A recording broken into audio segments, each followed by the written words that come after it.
I mean, I read a thing just here recently saying, you know, we love you and we're sorry that you had to spend 7 years of your life in prison for a stupid mistake that you made when you were 17. Well, you know, a stupid mistake is when your mom and dad aren't home and they left the car and you back it back and forth up the driveway and hit the garage door, or you steal pumpkins and you smash them someplace. That's a stupid mistake. In my opinion, she made a very conscious choice on what she did. It was a lot more than a stupid mistake that affected lots and lots and lots of people's lives. She didn't pull the trigger, but in my opinion, she put the gun in Stroud's hand.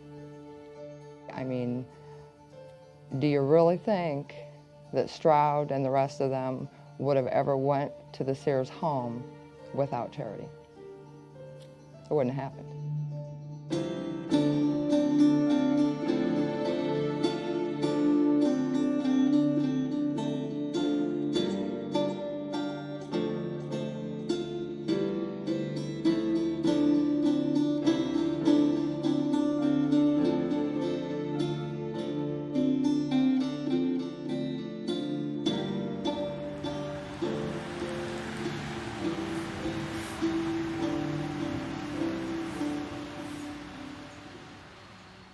On September 14th of 2000, the St. Joseph County Police Dispatch Center had received a 911 call from a secretary at Arndt Construction telling us that there were 3 construction workers that had been found by another employee on Oak Road at a job site that were found in the barn, down, hands bound, lying in pools of blood. If I had to describe the crime scene in one word, it would be horrific. You've got 3 hardworking men, construction workers, at a job site. They're down on the ground, face down, hands bound behind their backs, and each one of them executed. It's a crime that has rocked Bremen. It doesn't happen here. It shouldn't happen here. I'm just shook up that 3 people got killed and we can't find out who it is. We're worried. You know, we live out in the country. We're kind of worried. Folks who live here are frustrated over the killings. They know nothing, and they wonder what did happen. There was a lot of anger in the community, and I just remember so many people coming over to give hugs and offer support and share memories. I just remember feeling really safe and protected and really loved. My son's teacher, Mrs. Huff, at the time he was in kindergarten, I remember I talked to her and I said, just please watch over him. Because it was really hard to let him leave to go to school, because at that point I felt like anytime somebody left me, I might not see them again.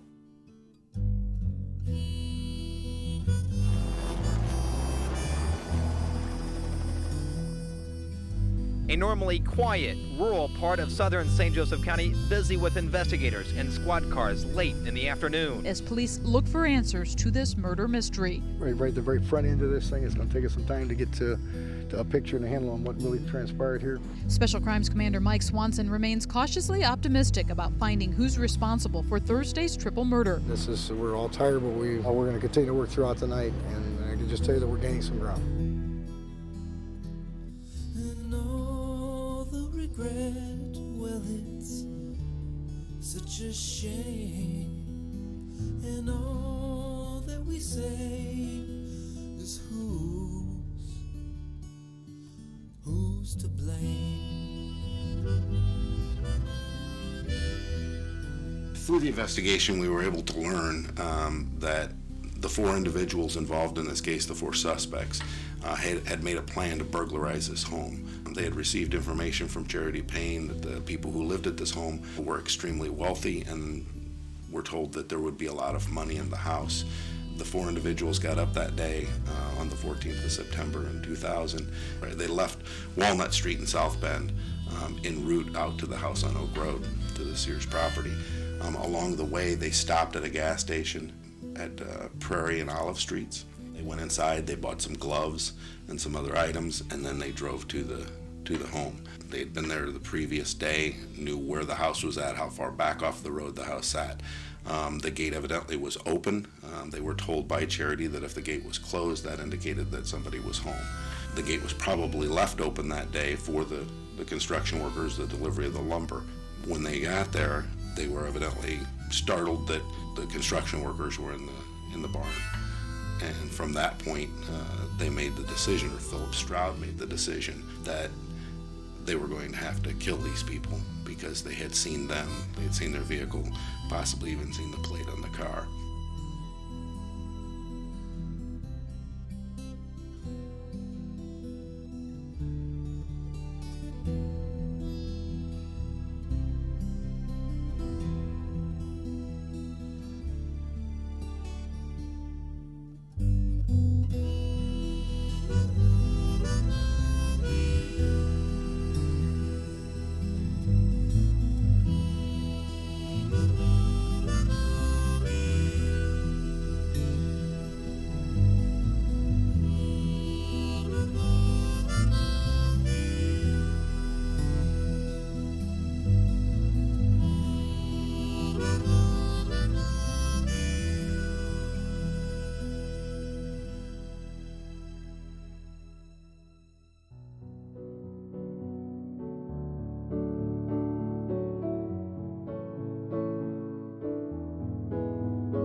We were close. You know, I was the daddy's little girl. I was the only girl in the family.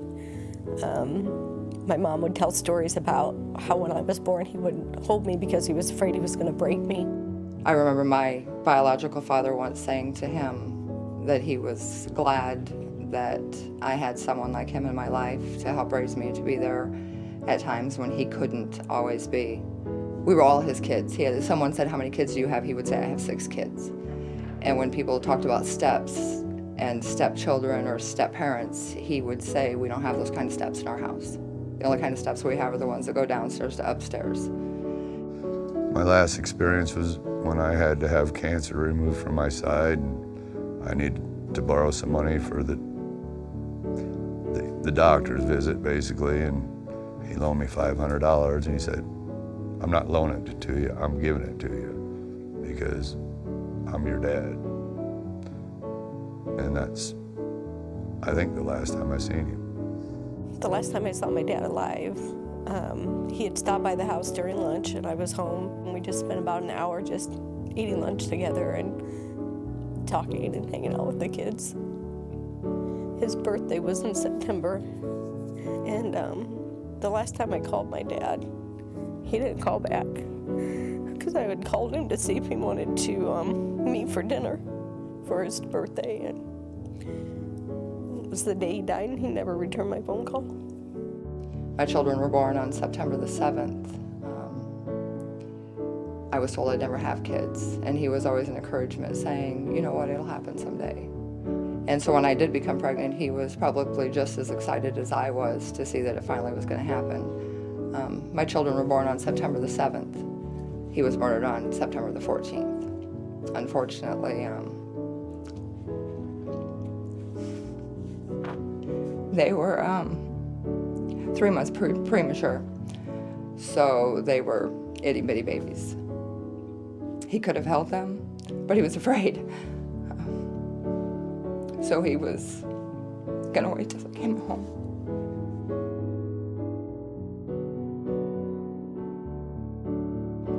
Unfortunately, by the time they came home, he was gone.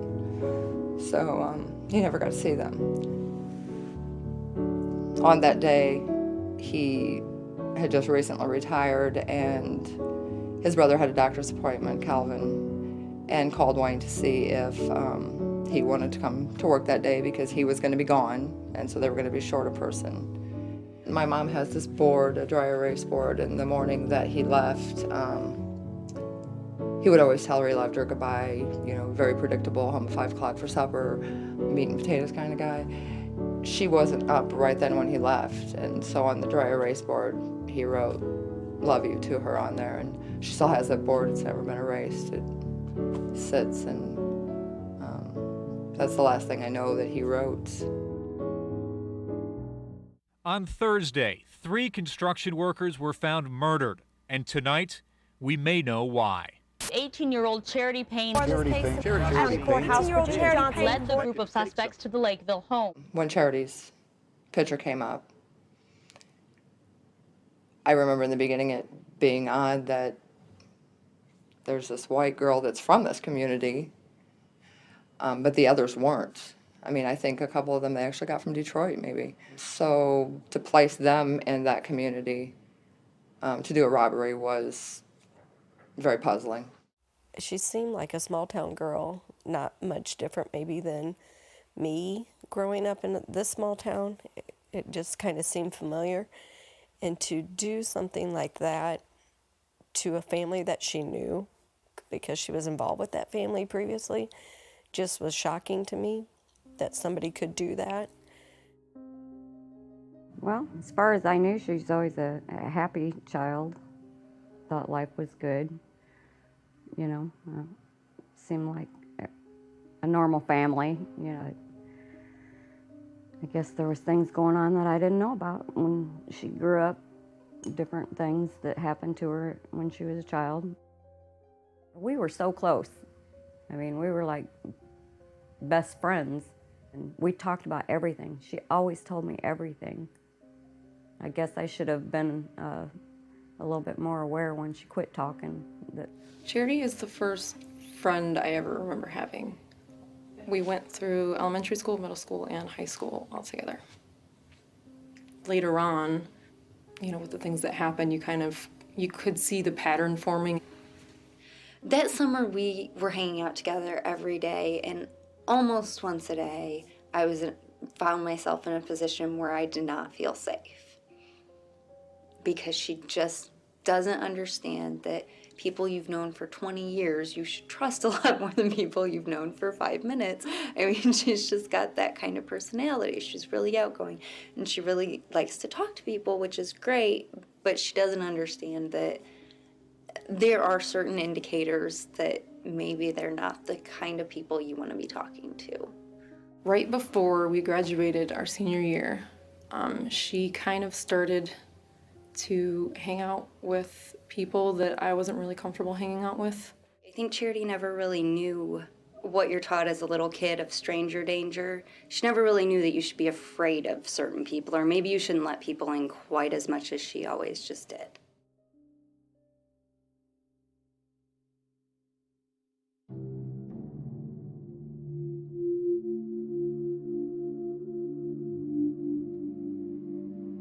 Think back very specific things, see their faces very clearly, remember very specific things, but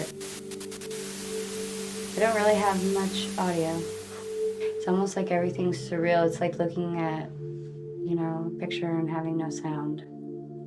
That day she was borrowing my car to go to her work orientation, but I didn't hear from her for a really long time after she dropped me off at work. I was driving towards where my job interview was going to be, and I ended up in a neighborhood that I didn't know where I was, didn't recognize any of the streets or people, and made a wrong turn at a stop sign. And at the stop sign, Philip then was in the middle of the road and saying, "Hey, you know, come over here, hey." Well, he had started talking to me through the driver's side of my window. We had talked about friends we had in common, names, you know, that popped up. I was like, hey, I know that guy. So a lot of common grounds. I know that John, the boy I was dating, knew a guy named Pumpkin, who is actually Philip's cousin. And then in conversation came up, yeah, that family's wealthy, or they're rich, you know. They have this huge pool, or they have this pond. Still at this point, you don't know you're sitting next to a cold-blooded murderer. Just no idea, have no idea. They never used the word burglary or robbery, that they were going to go actually commit a crime. And at that time, I really didn't understand the unwinding of it all. I know at one point, he had already made it clear that he had a weapon, and he needed me to run him somewhere real quick. But he ran in there and he came back out with another co-defendant of mine, which became known as Tyrone. And that's when he was like, you're gonna drive us by the Sears residence. At that point, I was like, well, I don't really have much choice but to do what he's asked me to because he's in my car with a weapon. And he had already told me, I do remember, that we don't have to stop. That was a very, very clear memory I have. He said, we're not going to stop, or we don't have to stop or anything. We were just going to drive by it. They just wanted to see it.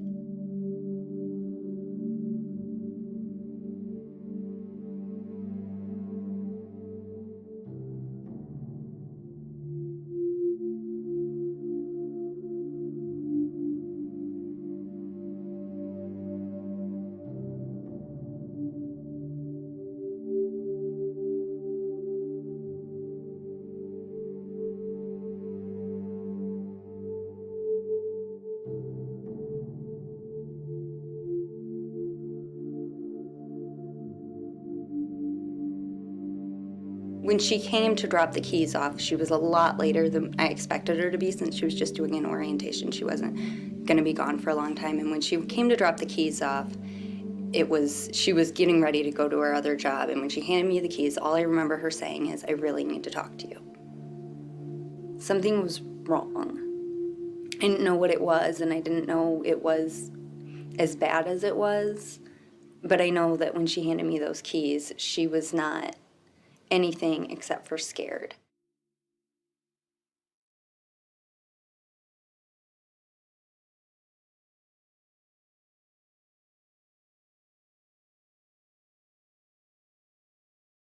He was pretty a person of habit at our house the whole time growing up. Supper was at 5 o'clock. We sat at the table all together as a family.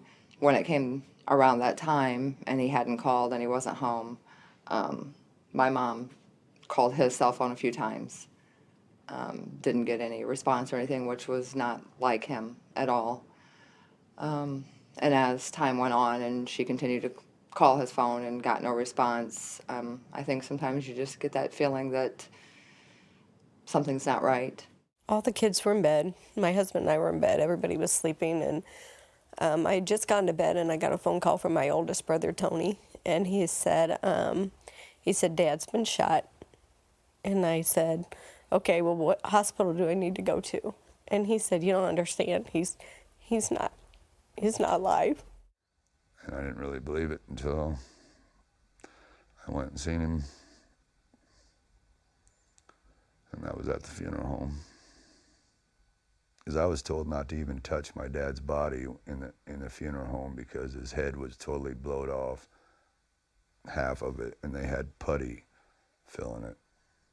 But what really got me is when I got the death report, when it said multiple gunshot wounds to the head. How many times does it take to shoot somebody in the head before you kill them, But I never got his wallet back, his cell phone back, but I got his watch, his glasses, his lighter, his ring, but I keep him in a biohazard bag because there's blood everywhere on him.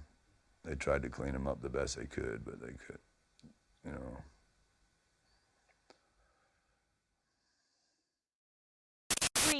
Three construction workers. The grieving continues for family and friends. Who's responsible for Thursday's triple murder? Corby Myers was part of the Bremen Lion football tradition here. He's always been a real good friend ever since he's left school, and it's a shame. These are the kind of people they wouldn't have enemies that would be looking to do something like this, hoping St. Joe County will be able to get to the bottom of this and get some answers. I got the call that they had discovered 3 bodies in the Lakeville area shortly after the police knew about it. So, and I went to the scene that afternoon or that evening. So I was involved in it from almost the beginning of the discovery of the bodies. So I was able to view the scene from one of the doorways where the bodies were located. I just remember vividly thinking that we're going to need a miracle to solve this one, simply because we were out in the middle of nowhere. And it just didn't make any sense. It wasn't one of the kind of crimes where you'd round up the usual suspects, because it was just so bizarre. I received the phone call the morning after the homicides from our dispatch center saying that a woman had called in that Charity Payne worked for her, and on the previous evening, Charity Payne had broke down after finding out that the triple homicide had occurred, and started crying and said that she thought she was responsible for those deaths. I just remember my heart sinking, everything draining out of my body and dropping to my knees. And because even knowing what I talked about with those guys that day, not thinking it could have been turned into even a burglary, then you hear murder. We went to bed, and about 2 o'clock in the morning she called, needed a ride. You know, she was done working. So I went and got her. And all the way home, she was just really quiet. She didn't say anything, and she just kind of watched out the passenger window, like didn't look at me or anything, you know. So anyhow, the next morning, at about 10 o'clock, somebody came and knocked on my front door. So I opened the door, and there's 2 gentlemen standing out there, and they told me who they were, and that they wanted to talk to her, that they thought that she might know something about what happened out there. And they said, would you mind going with us down to the special crimes place and talking to us? And I still had no idea, nothing. You know, if I'd have had a clue, I'd have never let her go with them. I believe she was at the Special Crimes Unit building for, I want to say 7 hours. At the time we did that, you know, she was not technically under arrest. We had brought her parents down, and she wasn't being interrogated the entire time. A lot of it, she was sitting in a room waiting for us to bring people in for her to identify through the closed circuit system we had there. A few times I even, because of the exhaustion and the trauma and the stress, you know, was sleepy and would fall asleep, you know, curled up in a ball in the corner in a chair. And they would come back in and wake me up and ask me more questions, and it went on for about 12 hours. Through the investigation, we were able to learn that Charity Payne had met 4 individuals, 4 male blacks, at Scottsdale Mall the previous day. She was with her girlfriend, ran into these individuals just before leaving. Charity had had a conversation with them and had given her phone number, as well as, I believe, her girlfriend's phone number. She was just really naive. And I think it's really hard for people to understand that, because even myself, with her, knowing she was that way, I would always find myself going, why did you do that? Why did you give those people my phone number? Why did you let those guys in the back of my car? I mean, she just was always doing things that any rational person would know was not a safe thing to do.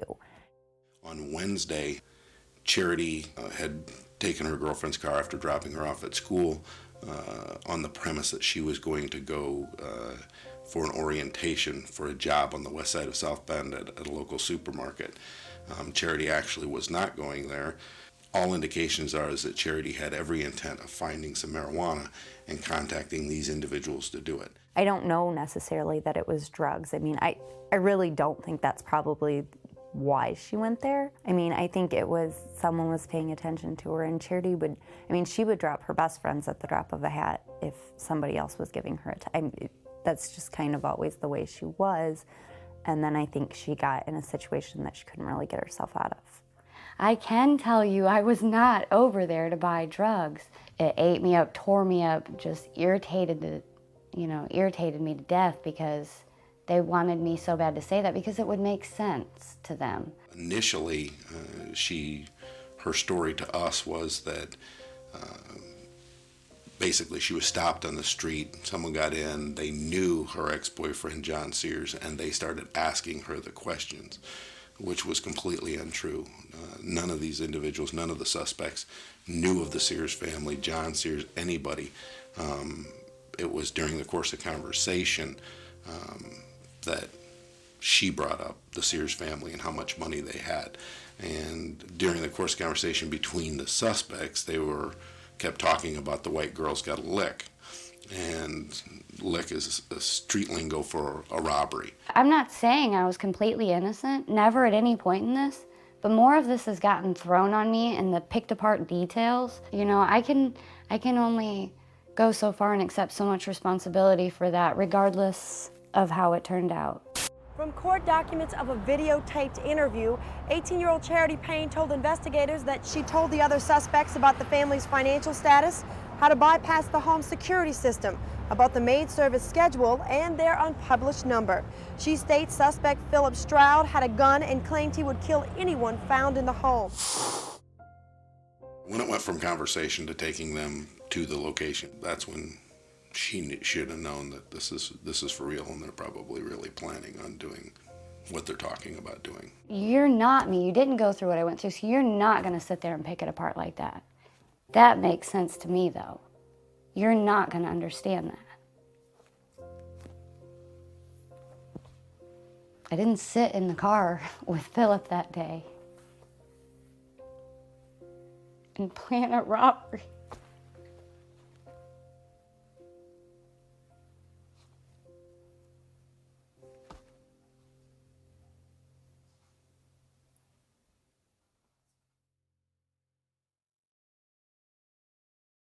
We thought we were taking her home with us, that she was just talking to him, you know, and then about 10 o'clock at night, they called us in this little room and told us that they were charging her with murder.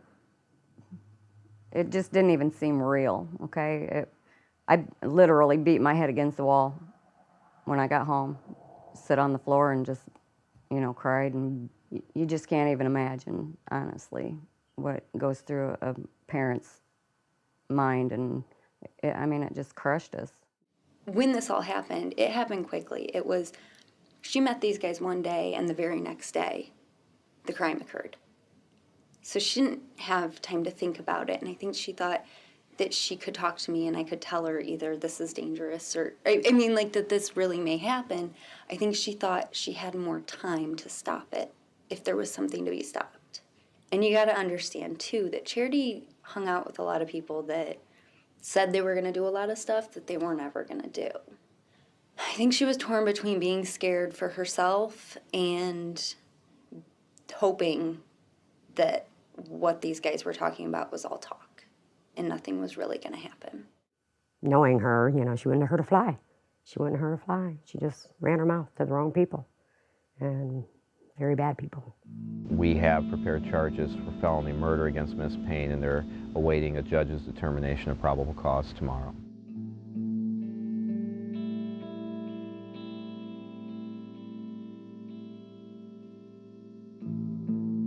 About 2 years had lapsed between when the crime happened and when she went to trial. And I could tell that things weren't going so well as far as the way that they were portraying her in the media. It was a huge case. It was publicized nonstop. Every chance they had to bring it all up, they did in the media. So at that point, I felt like everybody, if you talk to any random person on the street, they would know about the case based on, you know, the things that they'd watched on the news. So I didn't think that there wasn't a single person in this area who didn't already have a predetermined opinion of her before the trial. So I felt like there was no way she was ever going to get a fair trial in this area. She was the first one to go to trial, and I knew at that point it was going to be all about someone needs to be punished. She planned it. Nothing would have happened without her. She planned it. She was responsible. She should be held accountable. Had the killer actually gone to trial before her, I think her case would have worked out very differently. She was charged first, just simply because we had the information on her first, and then the others, as we worked the case, the charges came in later. And it simply was just, there was no reason to continue our trial. We were ready to go, defense was ready to go. It just happened that way. It really wasn't a conscious decision on our part. The trials went on forever. They went on for 7 years. We were in and out of the courthouse because of the number of people involved and all the appeals and everything that happened. The most troubling memories for me during the trial involving Charity would be that when she always tried to play the sweet, innocent girl. And the first time she came to court in cornrows in her hair. And her lawyer had gotten really mad at her and said, "This is not the look we're going for." So I think that her lawyer was trying to make her look like a sweet, innocent girl, and really that's not who she is inside. I think that she portrayed herself as who she was that first time that she came into the courtroom. I was read in the papers and stuff how she was portrayed as such a little princess or whatever, cheerleader, all this. It just made me more angry. Well, I don't care what she used to be, you know, she's not that today. You know, I used to be a high school football star. I'm not today, you know. Everybody, I don't know, just everybody acted like she was the victim out of the deal, you know. You had, in this case, a dichotomy. You had a group of young black men from the rough side of town, and then you had this young white girl, you know, with good parents, good family background. You know, one of the things that I really wanted to have happen is that everyone be held accountable for what happened, not just the one who had the private rich, you know, because, you know, she was the only one who had private retained counsel. All the other defendants couldn't afford that, so they had public defenders. And nothing against public defenders or anything, but you had that kind of social issue going on here. Police believe 18-year-old Charity Payne led the group of suspects to the Lakeville home. Right now, she is charged with felony burglary. Tomorrow, the prosecutor hopes to add 3 counts of felony murder. The fact that I had charged her with felony murder was not necessarily a popular decision among some of my colleagues, just simply because some of them felt, well, she wasn't present, she wasn't there. And in essence, how would she have known that that was going to happen? And all she knew maybe was that this burglary was going to happen. And the way our law is if you're with a group of people and you're helping this group of people commit a crime, everyone's responsible for everyone else's actions. In this particular situation, if you go out to break into a home and someone dies as a result of it, that's felony murder.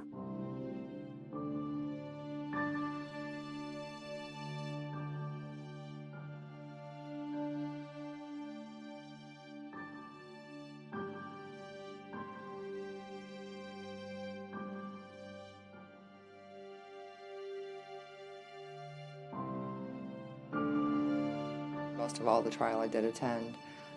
It was overwhelming. I never thought that I would learn about gun ballistics and how a bullet spins when it's shot and how they can get this bullet to line up with this gun. I think at a lot of times I felt like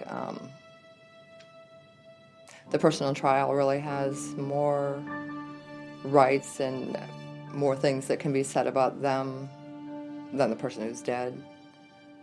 I felt sometimes like maybe the jurors didn't know who Wayne and Corby and Lynn really were.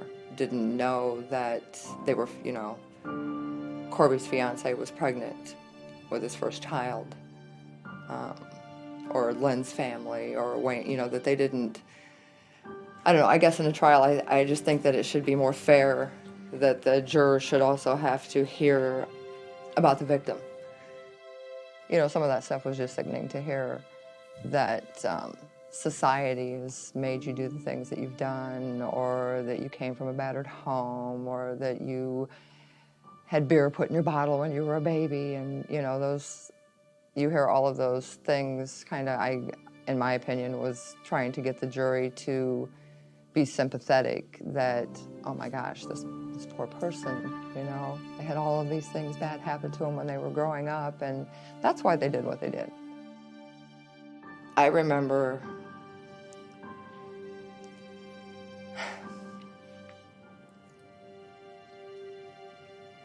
the day that they talked about the autopsy, and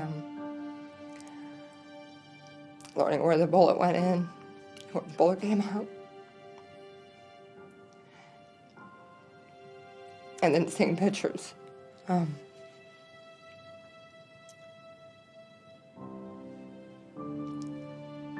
That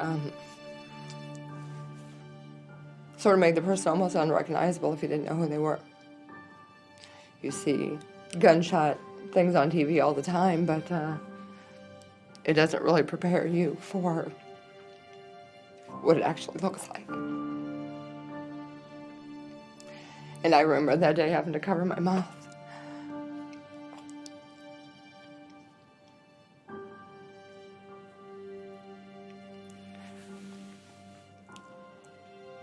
And not being able to breathe.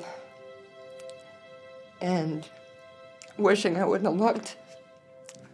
But it was too late. It was already there on the screen in the courtroom.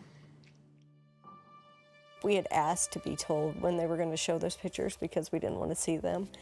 And so instead I watched her face, and there was no reaction to what she saw. And I guess that always just kind of set in my mind kind of her feelings towards what had happened, that she felt like she wasn't involved and that this wasn't her doing.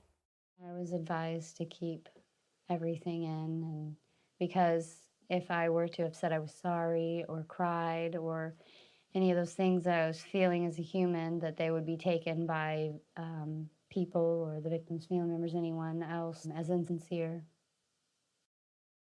I didn't want to come across and what do you say to someone? In that case, I'm sorry, it'll never be enough. I felt like she should have spoken, that she should have got up and been honest about her involvement in the crimes, because not only did it affect her trial, but it affected all the trials, and the fact that she wasn't speaking kind of made it harder to prosecute the other people that were involved.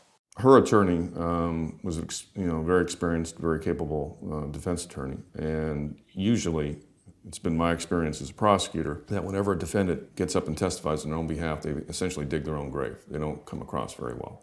So it was probably one of those situations where he didn't want to put her on the stand because he felt maybe she would come across worse than she did just by sitting there and portraying this young, innocent girl, that just simply was on the wrong side of the tracks.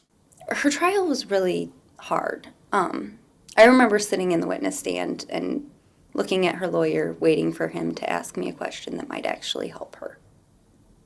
I mean, because I had sat a couple days before in the witness stand for the prosecution and answered a lot of questions that I knew were going to hurt her, and tried to not make them twist my words into something that were going to hurt her, but it's kind of hard to do.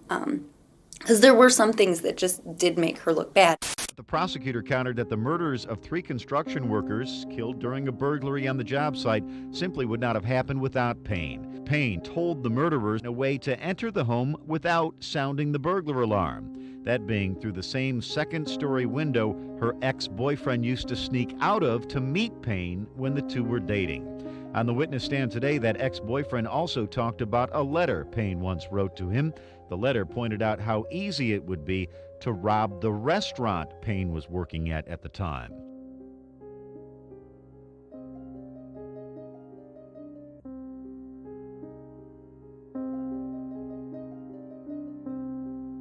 I felt that the fact that we found this other letter where she was attempting to have someone else commit a serious crime kind of negated that argument that this was just a mistake, because she did it before.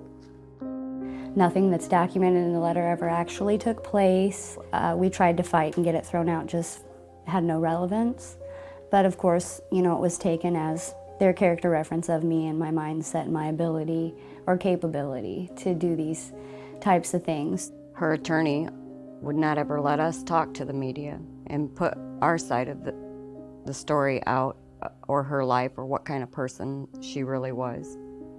Sometimes I think if we'd have been able to do that, it may have helped how the media made her look.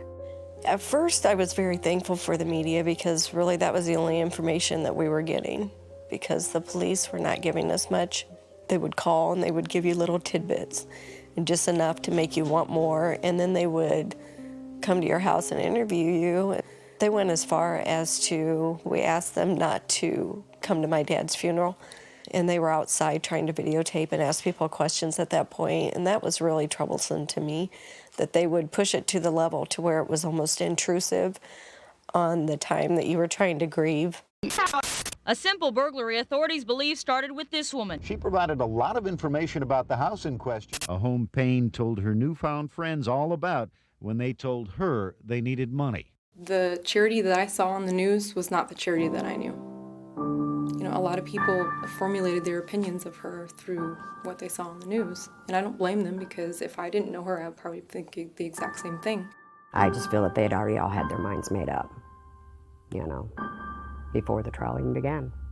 The media, the public, everybody, they had their minds made up that she was the ringleader, the mastermind, and deserved every bit of whatever she got.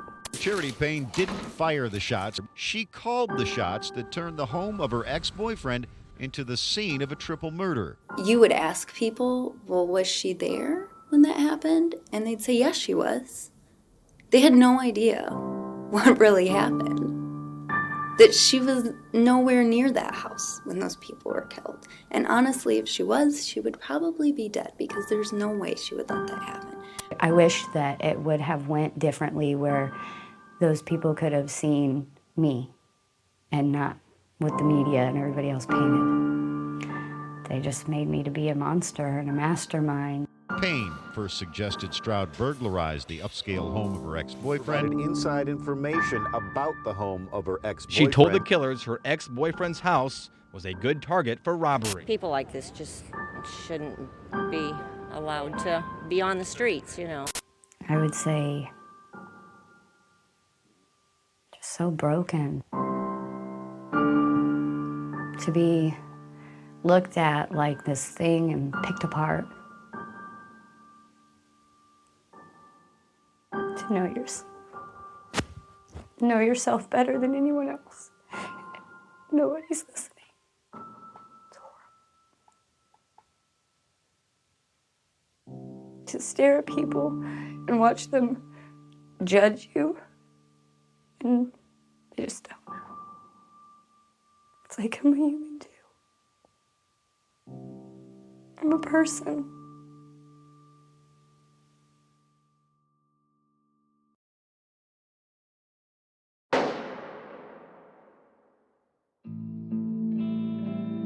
The jury decided she was just as responsible for the triple homicide as anyone who carried it out. Charity Payne left the courtroom in tears, facing hard time, learning a lesson the hard way. I hope it offers some kind of message that you're not going to be able to be excused for certain things that you do. My first reaction, honestly, was a little bit of relief to know that she would be in prison for the rest of her life for her involvement. A little bit later, then I started thinking about it as a parent side, and my heart kind of broke for her mom, because I started thinking, if that were my child, how that would hurt to see her go through that, and then to hear that sentence, and just to know that my daughter was forever being locked away. Yes, she was involved, and things may have not happened the way they did had she not talked to these people and said what she said to them. But I did not believe that she should have been found guilty of 3 counts of murder and spend the rest of her life in prison. She should have paid for her role in what happened, but I didn't believe that she got a fair judgment. I also had the judge that proceeded over her trial come into Luigi's Pizza and told me that she would never see the light of day as long as he was alive, you know, but I still feel that they used her as an example. Like I said, everything was overruled, objected to, thrown out, not even the right representation, you know. It just wasn't for charity. The state, nobody. I mean, in my opinion, I think she should have been on death row too. But, you know, I think that all of the family members had a relief that these people heard the story, saw the evidence, and knew that she was guilty of the crime that she was committed of, and set her sentencing accordingly. You know, somebody that has been your best friend your whole life and has been there for you through thick and thin and has been such a strong friend in your life. It's really hard to hear somebody say that they deserve death. After the sentencing, I really did feel like she was going to die in prison. I thought for the rest of my life, she's going to get 1 day a year where she gets a picnic with 30 people, and that's going to be the highlight of her year. And that's all she's got.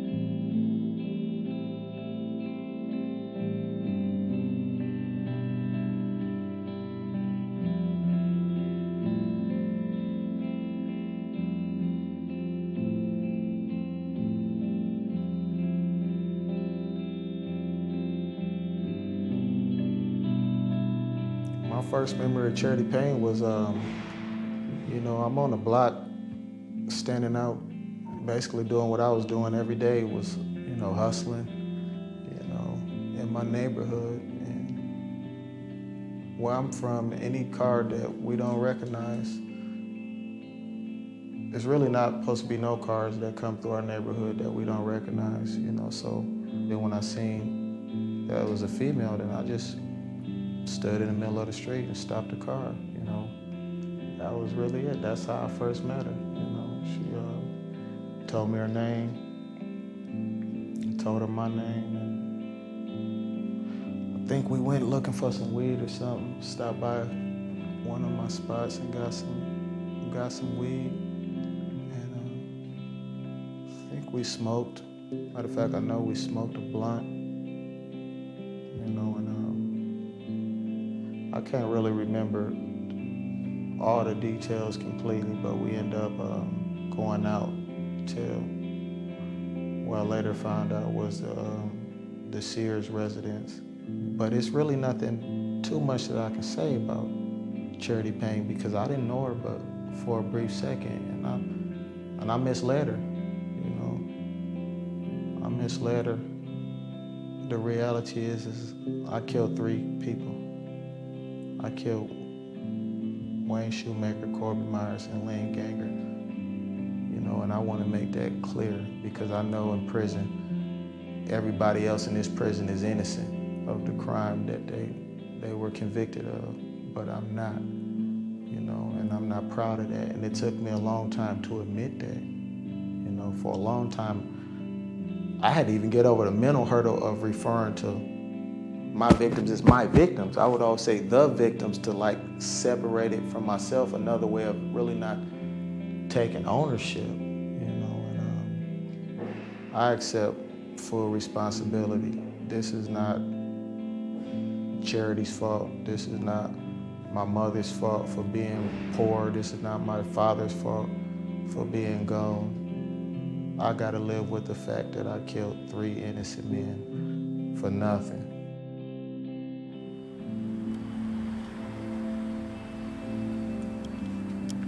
I did spend a big chunk of my growing up life here, even if it wasn't a long time when you think about the years. I grew up majorly here.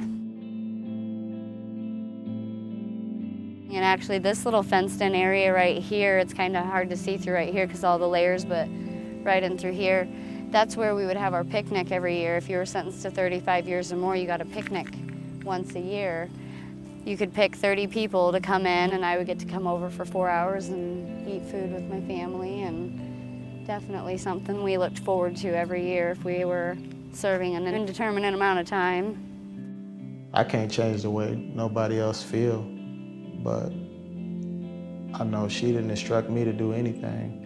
She didn't instruct me to kill nobody. She didn't instruct me to rob nobody. And what I get from her, if she knew that anything that she said would lead to anybody getting hurt, let alone killed, murdered, that she wouldn't have had no parts in that,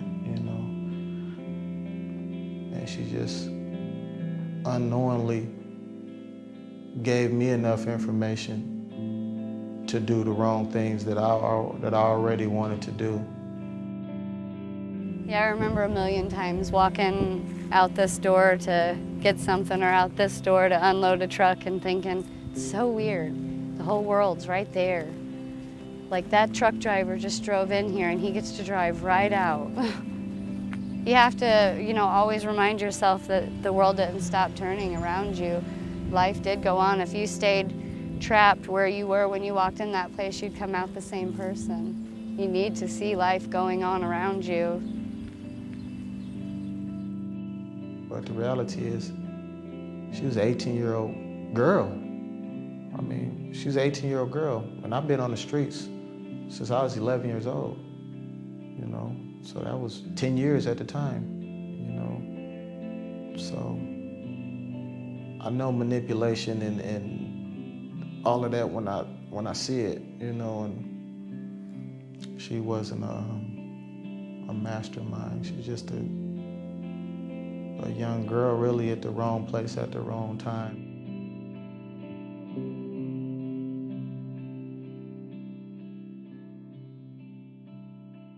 My birthday is March 13th, and I believe on the 14th, my counselor called me down and told me my attorneys had contacted her and needed me to call them. So I called them right after my birthday that year, and they said, "How would you feel about going home in April?" I was like, "Are you kidding me?" And I think verbatim, that's what I said, and my lawyer said, "I would not kid you about this." The two issues that I thought were central to the reversal, one was frustrating because it was based upon law that hadn't existed at the time. After we did that and tried the case, another case came down from the appellate court that established kind of what they call a per se rule that after so many hours is looked upon that as a coercive kind of interview situation. And we happened to go beyond the certain amount of hours that this case set. And that parameter or that case didn't exist at the time we did what we did.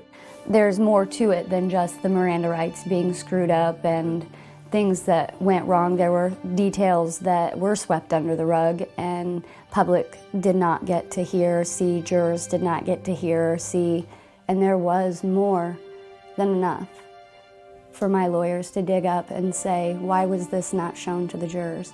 Why did her parents pay for a psychiatric evaluation and it was never allowed even to be entered as evidence? And so only their side of who they depicted me to be was shown to my jurors and shown to the media, shown to the public. And reading those 30 pages that day was the first time I felt like somebody finally heard me. I had a court date on April 23rd. If the judge agreed to it, I would be offered a plea agreement from the prosecution for a time served sentence and lesser charges. The things the judge said, he made it very clear to me that it was his decision whether or not I left that day. And he read over it and said, in the court of Indiana State versus Charity Payne, offender is to be released today.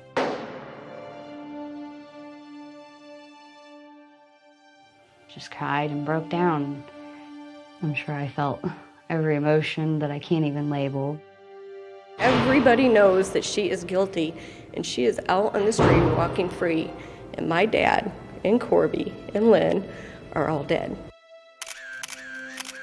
The media, I just remember a lot of lights and shouting. I don't think I heard anyone question. I think it was more like a tunnel vision type of thing for me. When my eyes saw the other side of that door, all I wanted was to be on it. I ran. I wasn't stopping to answer any questions. It was amazing. You know, I never dreamed that she would spend any time behind bars. But then when she got out, it was like life started all over again. And I had her back. It was almost like the day I had her, you know, when she was born. Which is another whole story in itself, you know. I didn't want any more kids after her two brothers. And her dad's like, he wanted to have another baby. And I'm like, I don't want another boy, you know. I want to have a girl if I'm going to have one. And we prayed for a daughter. And we named her when I was 4 months pregnant with her. So it was kind of like that, you know, when she got out.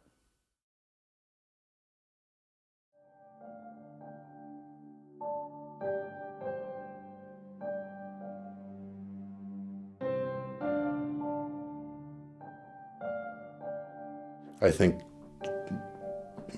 by the technicality or whatever that she was released early and only served 7 years of her sentence, that she got a huge break, a break that would be the equivalent of winning the lottery.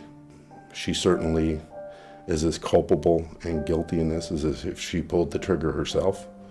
I feel like part of the justice that was given for those men was taken away. I believe she needs to be where she's supposed to be, which is locked up.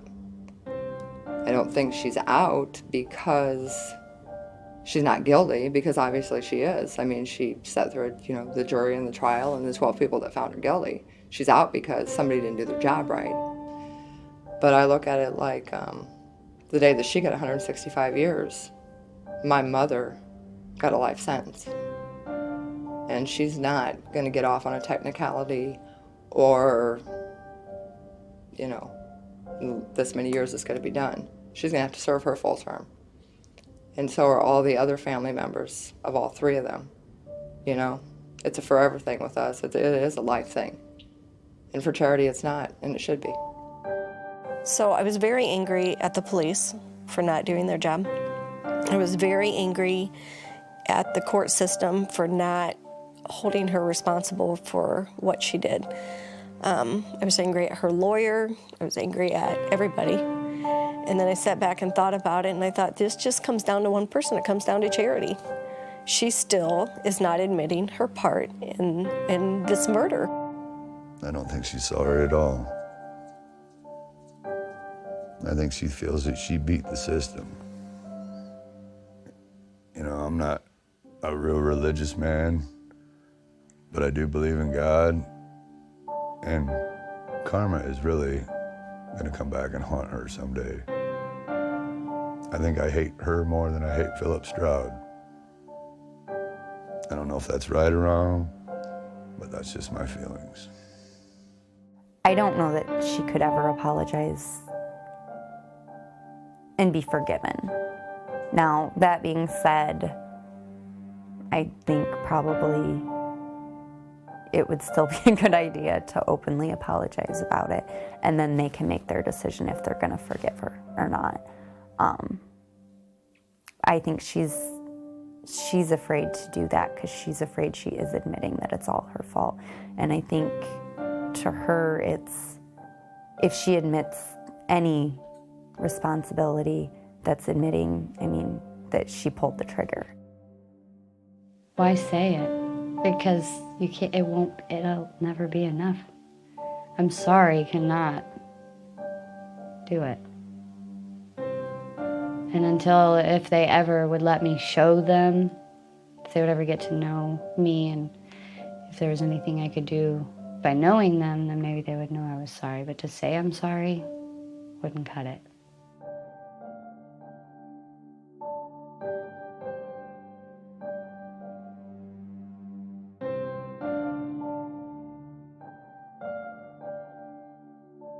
I'm just glad that she got the opportunity to get out of prison and move on with her life, because Charity Payne, she didn't deserve to be locked up no more than Keyrell Seabrooks or Tyrone Wade deserve to be locked up for the rest of their life. I'm where I'm supposed to be because of what I did.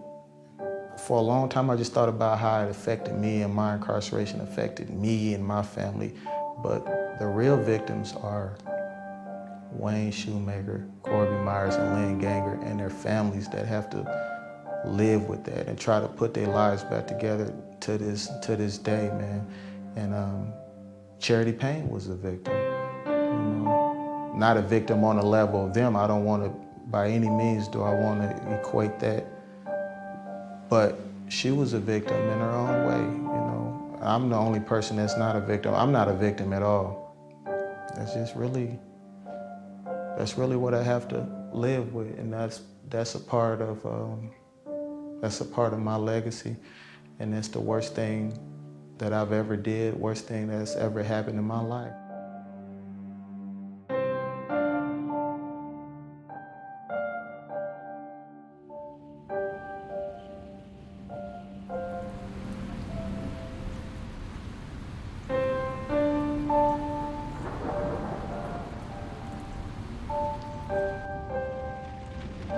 Jobs. I got a job right away and have always maintained a job. I've never went without that, but that gap between 18 and 25 I missed was more than just missing out on saving money. It was, building foundations and getting jobs that you can move up and pay. So I have to start at the bottom. It's really hard for me as far as a career or a certain type of job because As a child, I had dreams, what I wanted to do, but having a felony keeps me from certain things. I can't work for banks, any federal institutions, schools. There's certain places I can't work, period. She just recently got hired at a retail store, and I think that, you know, to some people might think, you know, that's no big deal, but it is a big deal for her, and it could lead to better things for her. Think of all the changes you go through, even between 18 and 25, which I think was probably about the time she was released.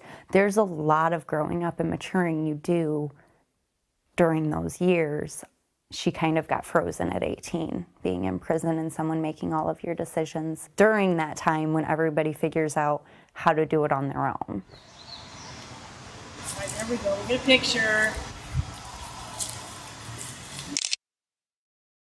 My name is Tammy, and relationship I had with Charity is I met her through the dog program when she was in prison, and from there we began to write, and eventually when she left the prison, she moved here with us.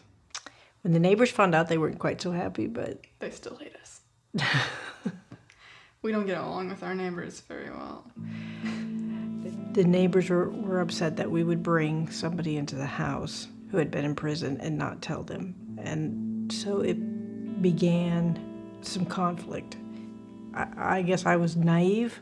I said, really? I said, well, why don't you get to know her? Why don't you come over? I invited him. I said, come over, let's sit. We'll have dinner. You'll find out. You don't believe what you read.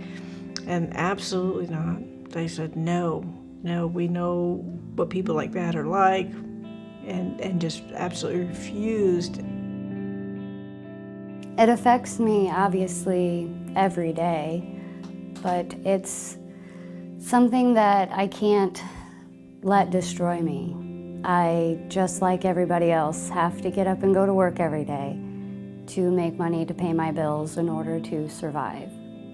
And the only reason that I even came back to that area is because that's where my family is. And that's my safety net, regardless of what happened there. I don't have anywhere else to go. As much as they want me out of there, it's hard. It's not easy to walk into a room and not know who hates you.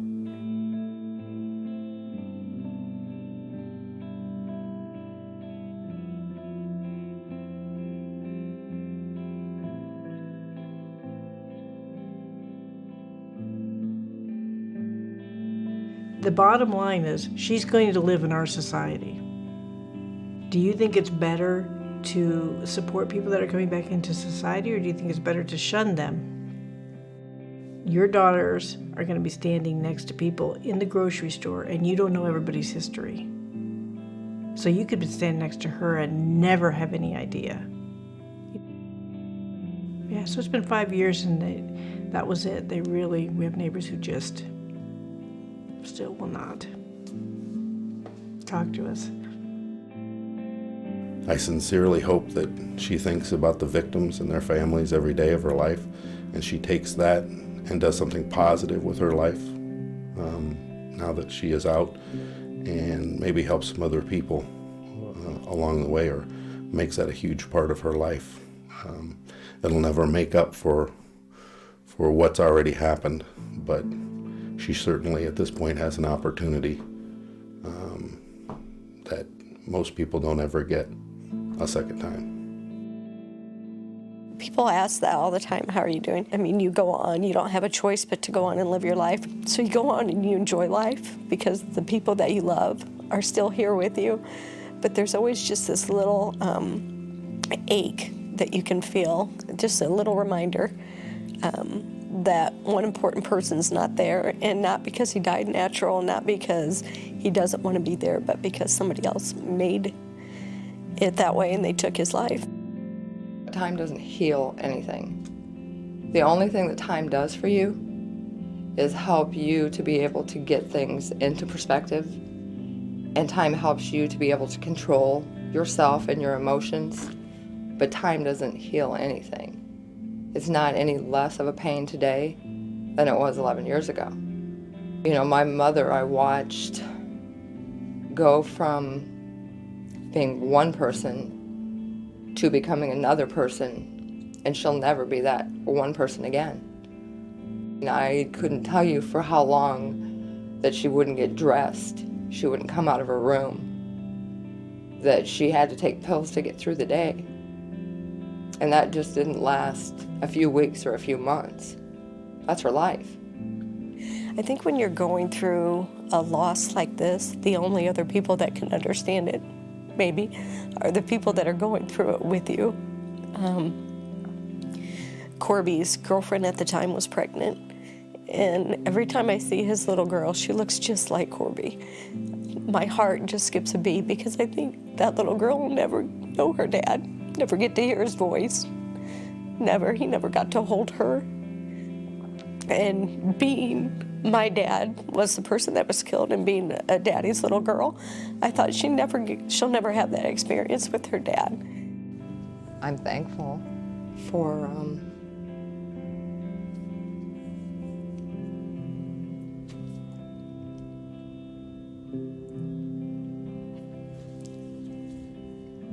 the time that he was a part of my life.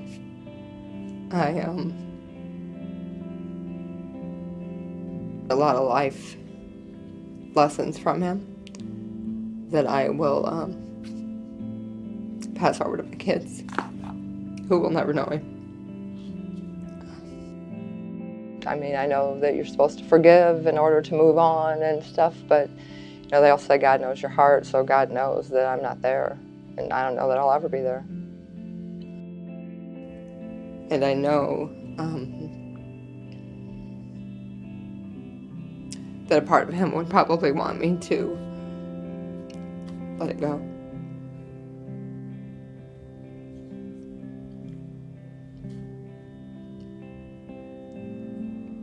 You know, I can't deny my involvement in any of it. I have to accept it and grow and learn from that too.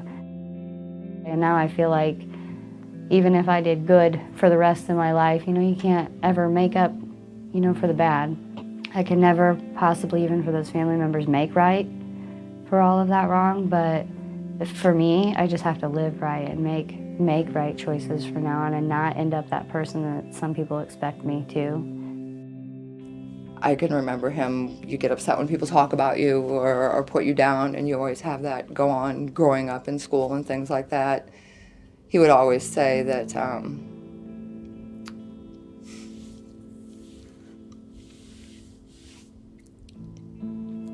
he would say, Sheila, do you know what the truth is?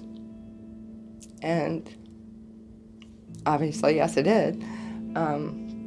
He would say, as long as you know the truth, it doesn't matter what people say. People are always going to talk. There's always going to be something. But as long as you know in your heart what is and what isn't, that's all that should matter. I think it would probably be overwhelming to just even walk in the same room as them. They would already feel it. They would know that they didn't walk into the presence of something horrible or evil. When they met me, they would walk in and feel the human being in me that has the remorse and everything you can attach to living with us every day. Every day. 'Cause it won't ever go away.